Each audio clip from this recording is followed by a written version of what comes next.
नमस्कार मित्रांनो, टेक्नो अथर्व या युट्यूब चॅनलवर आपलं स्वागत. मित्रांनो, पीक विम्याचा लाभ नेमका कोणत्या शेतकऱ्यांना, तर जाणून घेऊया सविस्तर. तर मित्रांनो, बातमी काय आहे तर याची संपूर्ण माहिती आपण या व्हिडिओमध्ये बघणार आहोत. त्यामुळे हा व्हिडिओ आपल्यासाठी अतिशय महत्त्वाचा आहे, तो पूर्ण बघा. तरच आपल्याला कळेल की आता आपल्याला या विम्याचा फायदा होणार आहे किंवा नाही. तर वेळ न घालवता व्हिडिओ सुरू करूया आणि बघूया ती बातमी.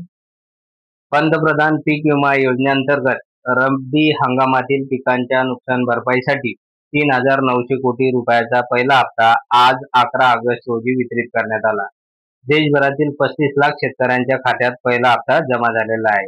केंद्रीय कृषी मंत्री शिवराज सिंह चौहान यांनी राजस्थानमधील झुंझुनू येथून कार्यक्रमात बटन दाबून रक्कम हस्तांतरित केली.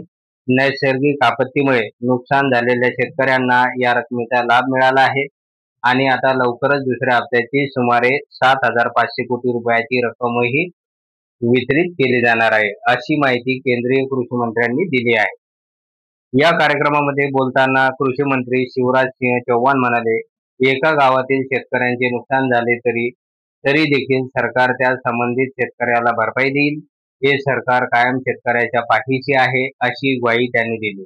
आता शेतकरी बांधवांना आपण बघूया की पीक विमा योजनेचा लाभ नेमका कोणत्या शेतकऱ्यांना मिळालेला आहे.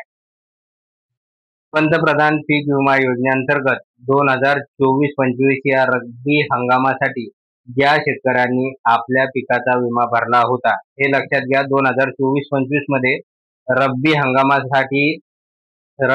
हंगामासाठी ज्या शेतकऱ्यांनी पीक विम्याचा अर्ज केलेला होता, तसे ज्या पिकांचे नुकसान झाले होते त्यांच्या खात्यामध्ये नुकसान भरपाईचा पहिल्या हप्त्याची रक्कम जमा करण्यात आलेली आहे आणि ही रक्कम 3,900 कोटी रुपये असून 35 लाख शेतकऱ्यांना याचा लाभ मिळालेला आहे. त्याचबरोबर जे काही उर्वरित शेतकरी आहे त्यांच्या खात्यावर दुसऱ्या हप्त्याची रक्कम लवकरच जमा केली जाईल, असंही या ठिकाणी कृषी मंत्री शिवराज सिंह चौहान यांनी स्पष्ट केलेलं आहे. तर मित्रांनो, अशा प्रकारे ही जी काही पीक विम्याचे जे काही लाभ आहे तर तो फक्त 2024-25 या रब्बी हंगामासाठी ज्या शेतकऱ्यांनी पीक विमा भरलेला होता तर त्यांनाच याचा लाभ आता मिळणार आहे. तर मित्रांनो, अशा प्रकारे पीक विम्यासंदर्भातील अपडेट आलेली होती. त्यामुळे जर आपणास हा व्हिडिओ आवडला असेल तर व्हिडिओला लाईक करा, चॅनलला सबस्क्राईब करा आणि हा व्हिडिओ जास्तीत जास्त लाभार्थ्यांपर्यंत शेअर करा. धन्यवाद.